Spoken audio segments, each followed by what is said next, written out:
These two guys have Minnesota sports flowing in their veins. Mackey and Judd on Score North and ScoreNorth.com. Okay, Monday statements and questions here. Minnesota sports with Mackey and Judd.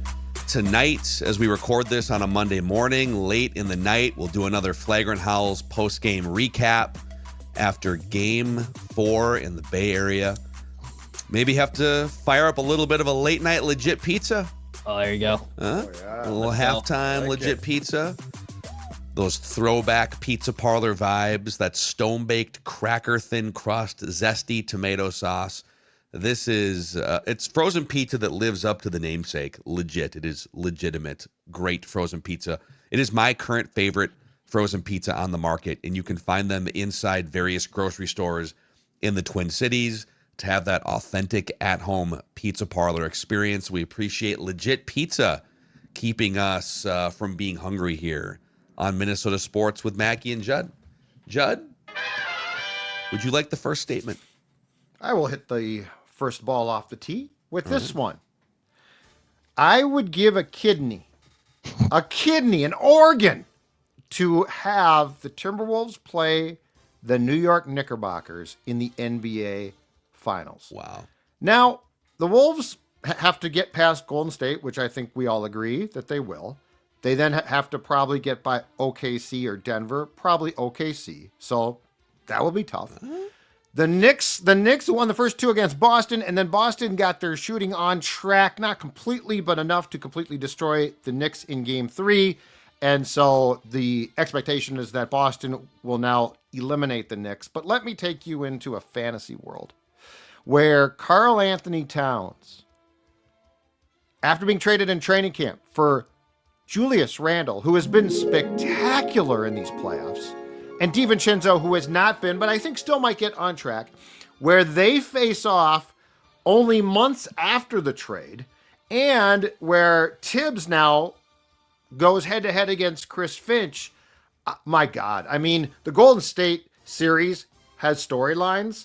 Steph being hurt takes away a little bit from that, but it still has storylines. But can you imagine the Tim Conley trade with the Knicks now coming back not even a year later to be the focus of the NBA Finals? Yes. Oh, I love it. By the way, one of the great fleecings in recent NBA history to wind up getting an upgrade in Julius Randle. Plus, now DiVincenzo hasn't come around yet in the postseason, but he was great in the regular season. And then that Pistons draft pick. We've gone from it being a franchise sabotaging trade in the eyes of most pundits and fans to now it's like, would you even forget about like all the other pieces? Would you even swap out Julius for Cat right now if you were the Wolves? The way that Julius has been playmaking and Cat. So and here's the great part. Get up this morning. Greeny asked Wendy about what he perceived to be Cat's substandard game on Saturday, and Wendy came right back and I think said Cat had like 15 points and 20 boards or something, or 20 points and 15 boards. But anyway, the point was Cat's play is being dissected when he has a game that in this town we never would have mentioned him not playing well. Yeah. So like that's also. Cat's also now in the tabloid world where everything that you do is dissected. But as far as playoffs go, I mean, Julius Randle, statistically, but also above that, playoff Julius is pretty much exactly what you want. He's been super reliable, toughness. We've broken this down on numerous post-game recaps on Flagrant Howls, but when they go through these stretches, when you're playing this great defense in Golden State, and Anthony Edwards can't make a shot all series, it seems like, and Julius is the one that brings a steady hand, a guy that had a worse playoff track record than Cat did. I'm kind of on the storylines front. Yes, would love a Knicks Timberwolves final. Boston is. I think Boston's like a minus 300 still to win that series. It's actually, they put this up this morning on Get Up. So the Pacers are up 3-1 on the Cavs. Is it 3-1? Yeah, it's 3-1, right? Oh, yeah. The Pacers are and they are a lesser favorite to close that series out than the Celtics at minus 300, down 2-1 against the Knicks. Incredible. So But there are paths, and if the Pacers knock off the Cavs, and the Pacers, man, the Wolves saw firsthand, like they are one of the hardest playing, best ball movement teams in the NBA. It's wide open, man. It kind of feels like 7 or 8 different teams could actually win the championship right now. So I'm with you. It'd be super fun if that could happen. But the Knicks have been down by 20 points in all 3 games in that series. I know. And the Celtics choked away 2 of them. Mm-hmm. So, okay, I'm going to give you this one. We brought this up kind of like 40 minutes into the Game 3 recap episode of Flagrant Howls. And I want to expand on it real quick with you guys because I've done some digging on this. My statement is I don't want to hear anything about an asterisk Steph Curry related for the Wolves beating the Warriors in this series. Well, look how lucky they got. If Steph Curry were healthy, then this would not be a 2-1 advantage for the Wolves, yada, yada. I'm not sure that is necessarily true. I think the Wolves might still be up 2-1 even if Steph Curry was healthy. But the Warriors had a car with 200,000 miles on it, a 37-year-old Steph Curry. And they decided in the most high-leverage, biggest games of the season to that point, the first-round series against the Rockets, to play that 37-year-old athlete, that car with 200,000 miles on it, to drive it harder with less gas and more length between oil changes than at any point in the car's history. It was a choice the Warriors made to push Steph Curry's workload to the absolute max to beat the Rockets in 7 games. In fact, if they don't push him to that level, where, by the way, Steph Curry, regular season, postseason this year, his 5 biggest minutes loads of the entire season all came in the first round series against the Rockets. He did not play 40 minutes in a game in the regular season. He played 40 minutes numerous times in round 1 against the Rockets, including 46 minutes in game 7 with a 48-hour turnaround on the road to game 1 against the Timberwolves. And they decided it was necessary to push him that hard just to beat the Rockets. Well, guess what? When you push your old beater car with 200,000 miles to the limit, there's a chance it breaks down. In fact, there's a really good chance it breaks down. Yep. So, like, if you were to give me all the evidence, 37-year-old athlete, maxing out his minutes, hard-fought series, 7 games, quick turnaround, 46 minutes in Game 7 was 8 minutes higher than his regular season peak minutes. Mm-hmm. This was bound to happen. This isn't like the Kevin Durant Achilles injury where, man, well, although you could make a case, he actually came back too early from a calf strain. He did. Yep. But this whole idea that like it's brutal luck. I mean, it is sort of bad luck, but they forced this to happen. It's a hamstring, though. That's what happens. When you push your 37-year-old body to the limit, things break. Yep.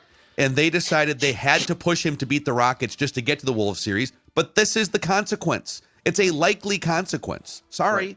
Right. And let me give you some sports dad history too on why, like the Wolves need to win this round. Ideally, they win the conference finals and for the first time in their history get to the finals. But let me give you some history. When I say 1987 World Series, what do you guys say?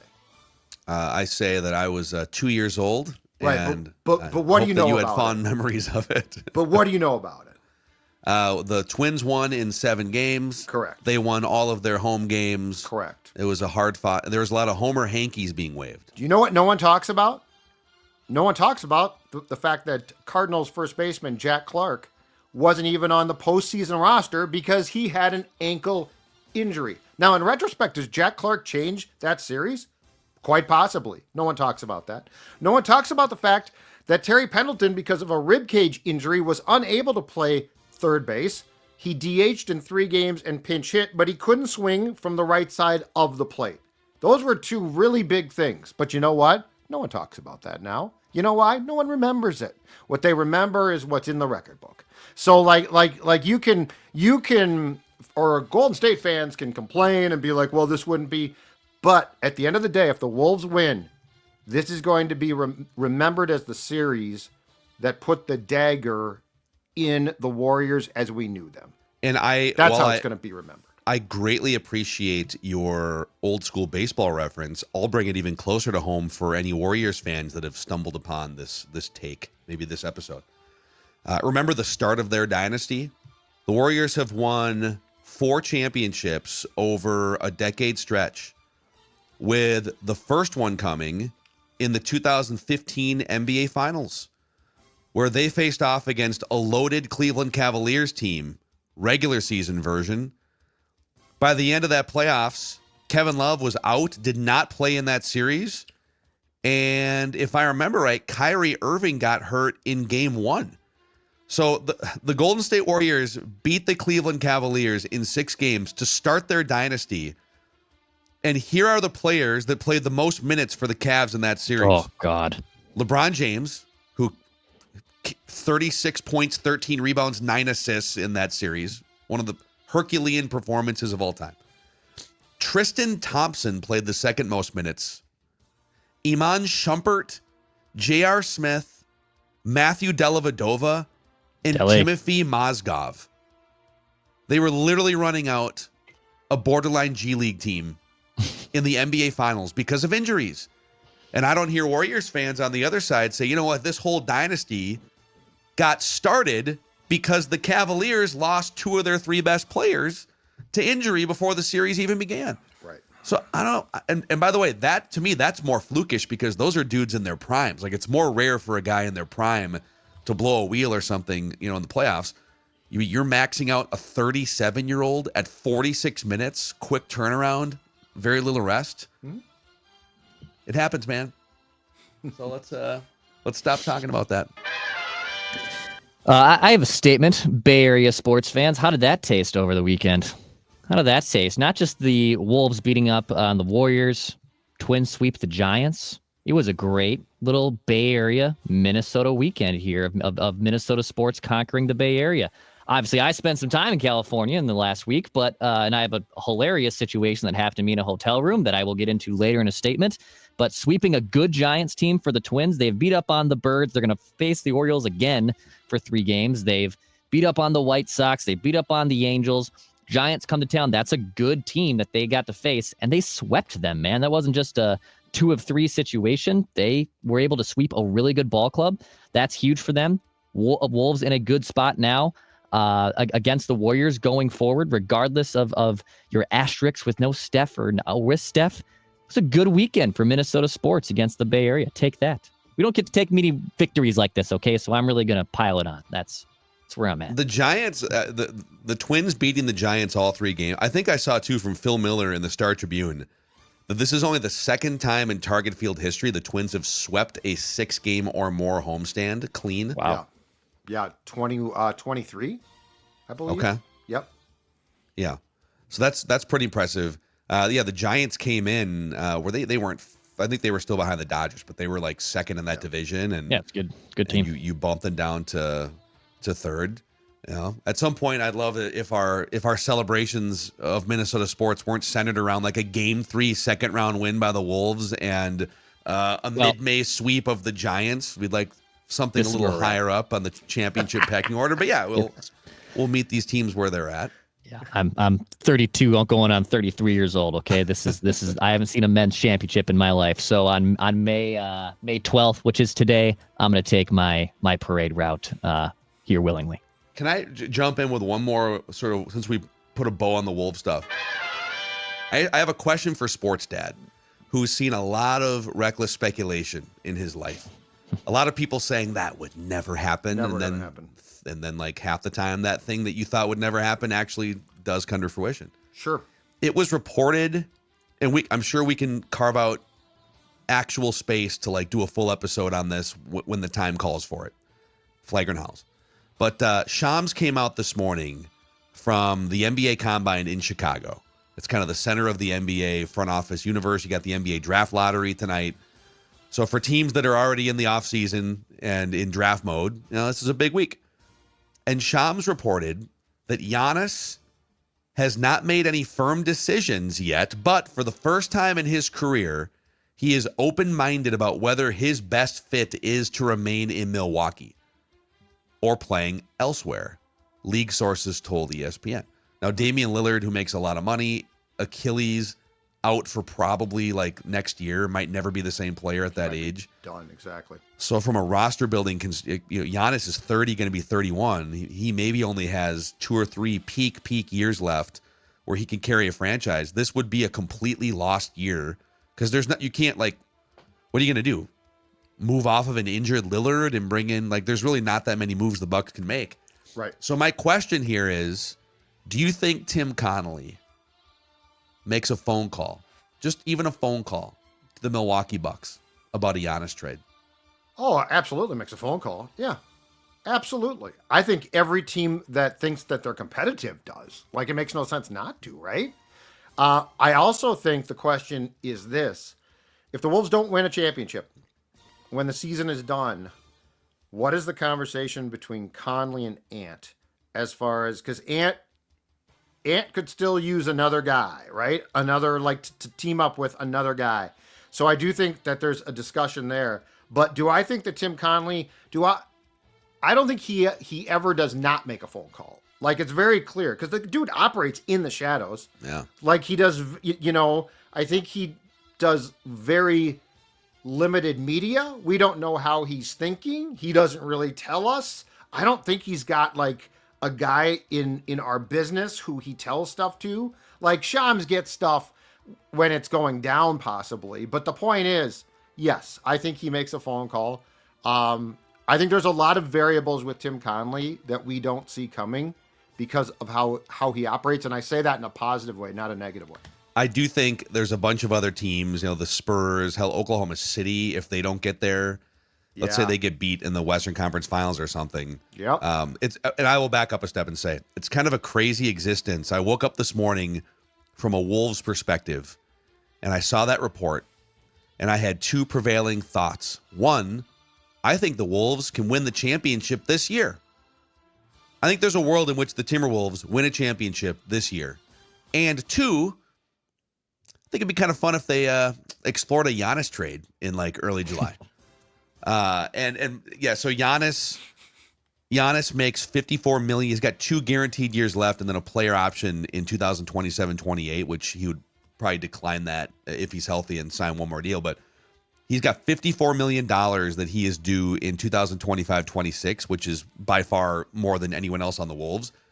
But you can see the way the puzzle pieces fit now. There'd be a way to put together like a Julius Dante thing, or I'd rather not trade Jaden McDaniels. But if you came up short this season, and to your point, you're looking at Ant and saying, all right, what's the next evolution of this thing? Right.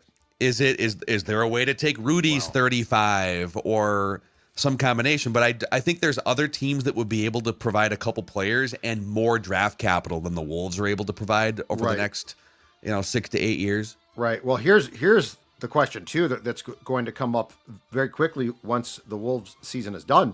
What do you do now when Julius and Nas opt out? Well, I think the goal would be to bring everyone back. Right. But I'm saying like maybe decisions being made and like, cause they're both in I think Julius now opts out for sure.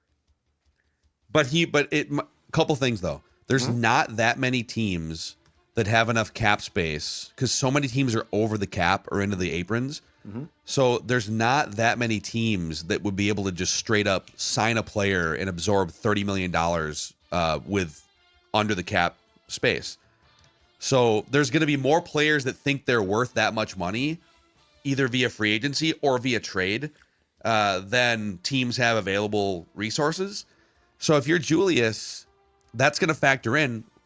If you love playing for Finch and with Anthony Edwards, and it seems that he does, and we've come so far in 6 months where 6 months ago, it's incredible. I love the trade, but it was like Julius is probably just kind of a passing piece here, and then they leverage him into something else. Right. But the way he's integrated, he's probably a priority at age 30 for you in a few months, in 2 months. And the Wolves could re-sign him to a multi-year deal with the bird rights, correct?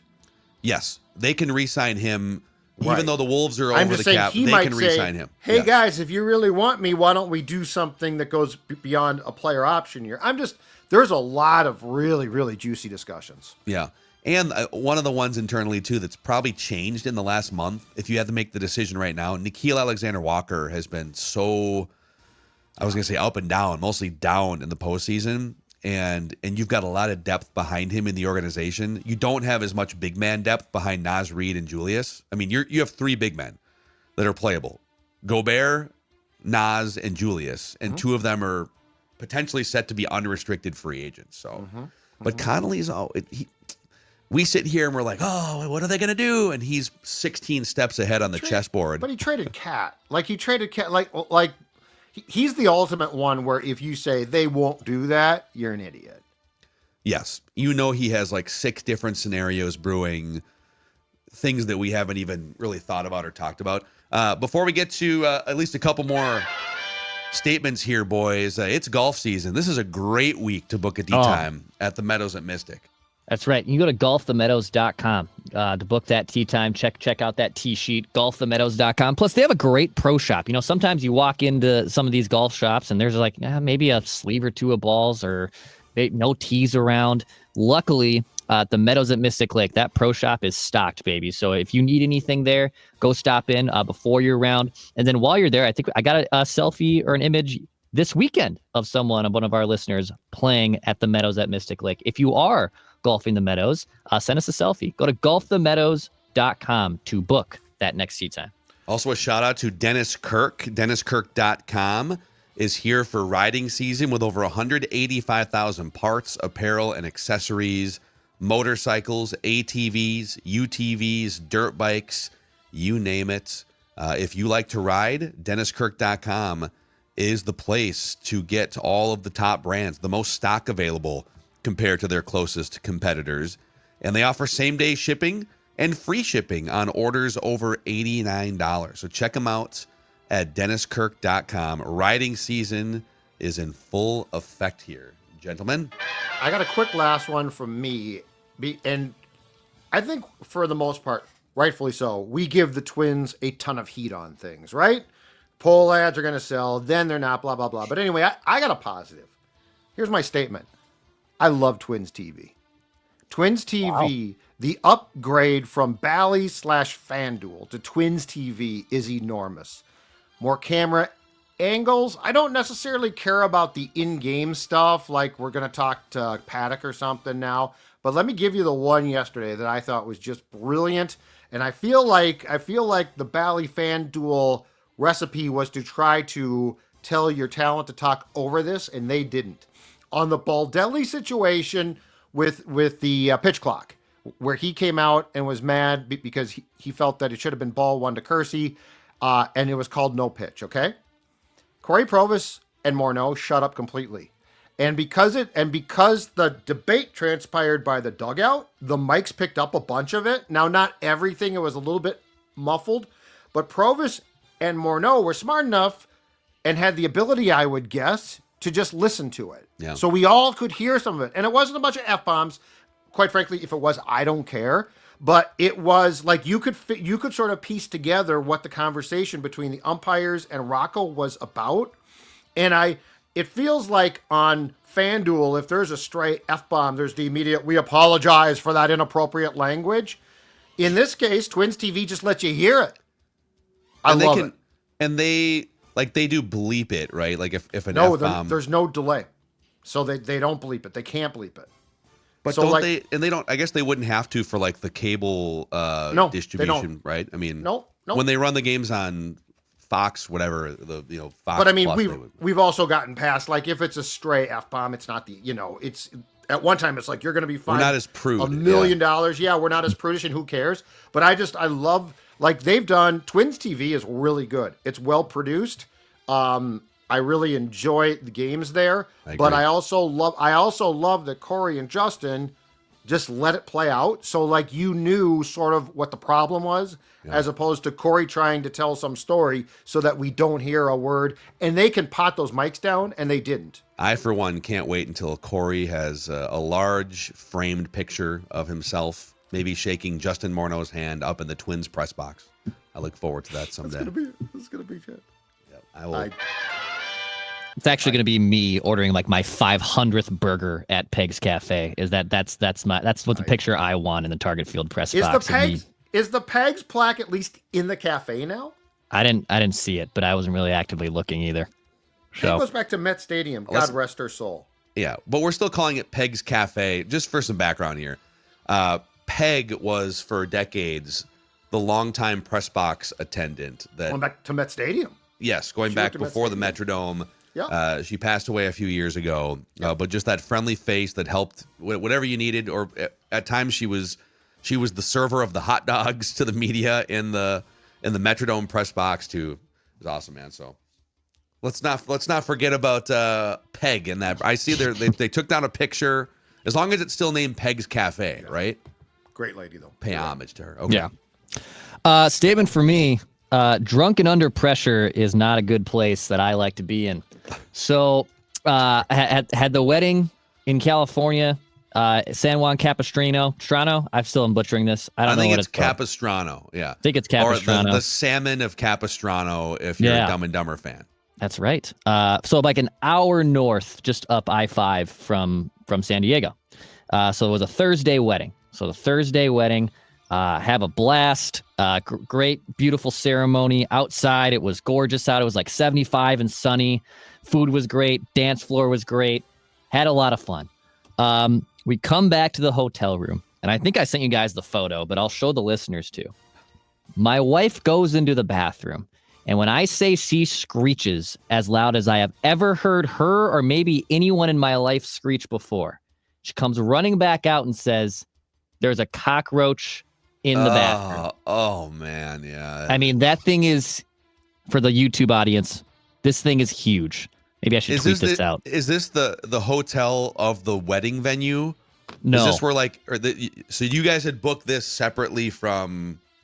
Correct. There was like probably 3 to 4 hotels to stay at. I will say there was a good amount of people from the wedding and even like wedding party that were staying at this hotel, but the bride and groom weren't at this hotel, and like it was a free for all on where people want to stay. You know, they give you the list of recommendations. This was the one that I booked.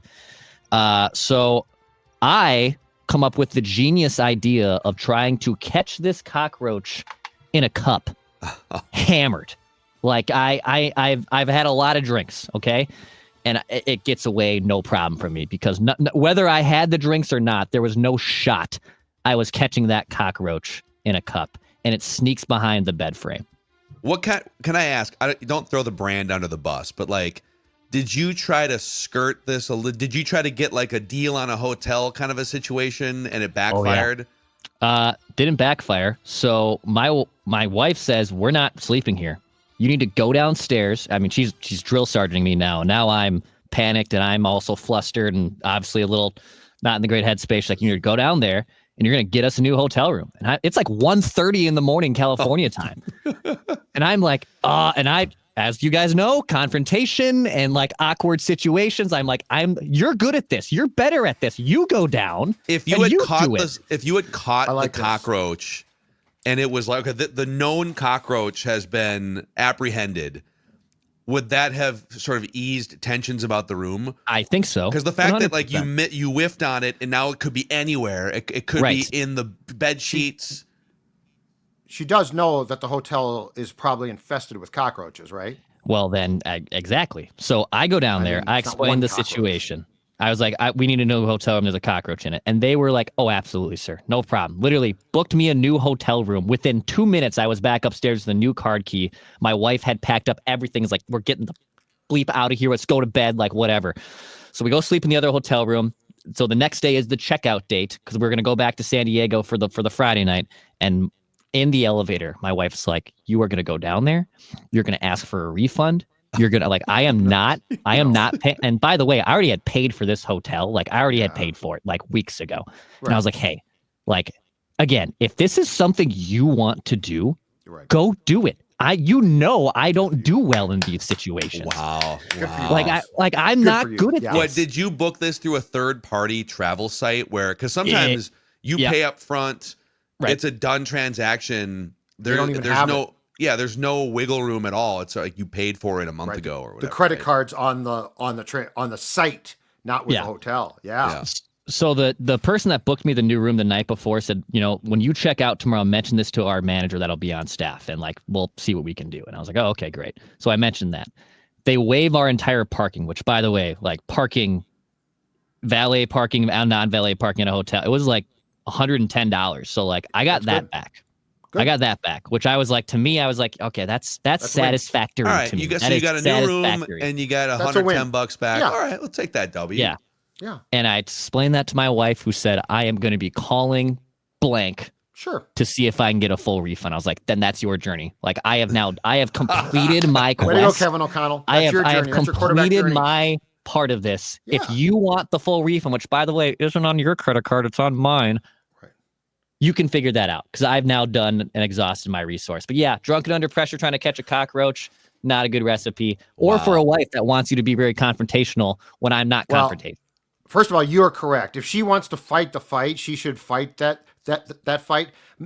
In my opinion, Dawn does all of that. The only time I get called in is when it's really bad and I'm mad too, and then I'll threaten. Like we had a bank situation one time where Dawn's like, they won't listen to me, and I called them and basically said, we're done here. We're not doing business with you. And they're like, okay, sir, we're sorry. And I got them to back down. But otherwise, Dawn is way better. So like, if you want to fight the fight, Dex, you're correct. But here's my question. Let's go back to the start of this entire story.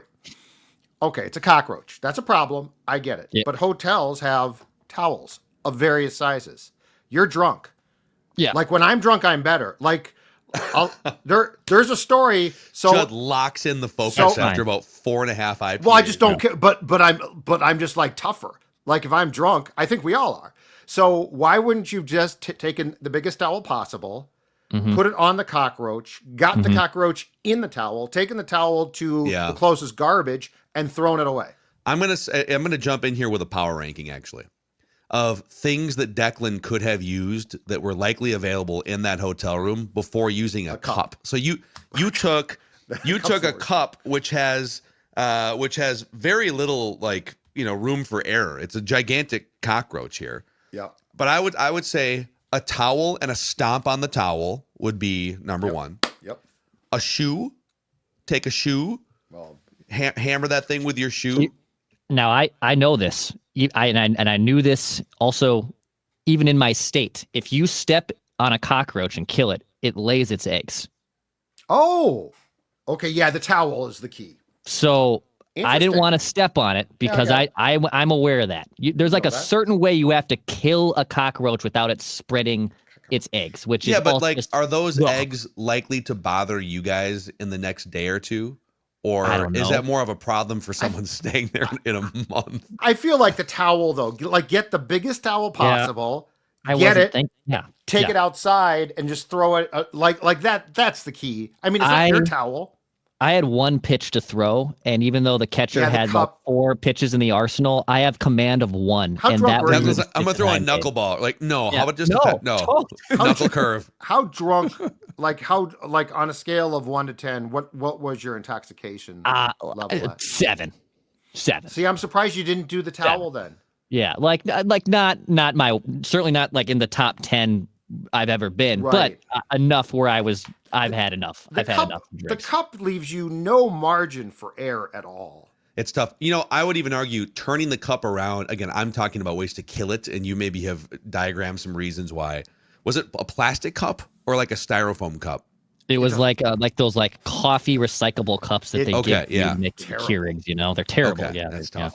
Yeah. Was there like a actual cup, like a glass or porcelain, like a mug or something? Yeah, but there's not. But that's a Keurig. I would have thrown the Keurig at it before I actually. You know what you could do to punish the hotel if you have an iron in the closet.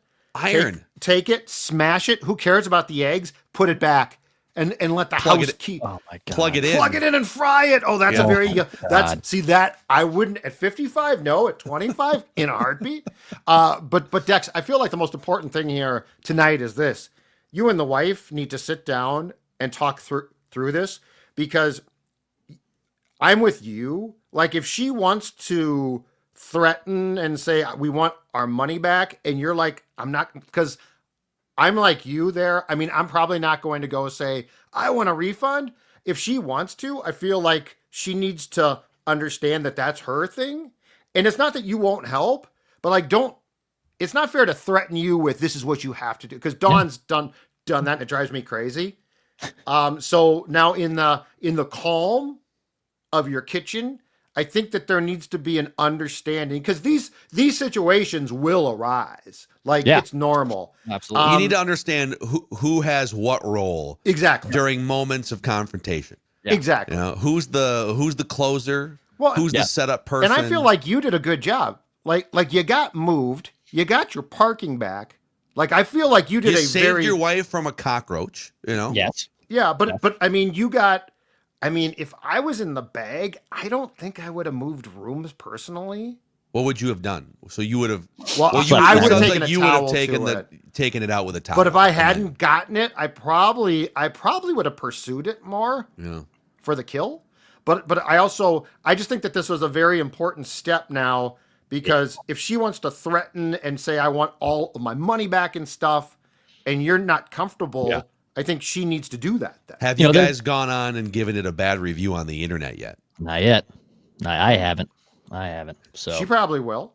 You know, there's certain things that I'm like, you know, I booked that hotel, I booked the plane tickets, I booked the Ubers, the rental, like all that stuff. I thrive at that. I'm actually pretty good at that stuff, even though I'm a buffoon with a lot of other things, i.e., this cockroach situation. Yeah, there's things that I'm good at, and there's things I'm not good at. And yes, I think forcing Randy Dobnak to start game 2 of the ALDS situation was probably not something that we probably should have put on his shoulders, you know? Yeah. So yeah, I'm curious what people have to say. Did Declan alienate his loving wife? I think he did a good job. Or did he do the right things drunk at 1:30 in the morning after a wedding? And she's probably right, though. If you want to get a full refund, it's probably best to call today. Because, like, if you had gone downstairs, that poor clerk, right? The overnight shift. I want all my money back. They're going to be like, I can't do that right now. So, like this is probably the best step. Because if she calls now, it's corporate, and they're going to be embarrassed. Yeah. Yes. I mean, they might also just be like, you guys live in Minnesota. You're never coming back here anyways. So, oh, yeah. We already gave you but then she gets told $100 that. out parking. Yeah. But then she gets told that. So how nasty are you then going to get? That's the question. Because maybe there'll be a part 2 next week to this. Yeah, I'll let you know. I think you did a good job. I will let you know. Yeah. Thank you. I think you did a good job. Look at that. We're solving all the world's cockroach problems, marriage communication here. Minnesota sports. It's the West Coast. There's a lot of cockroaches. Mackey and Judd.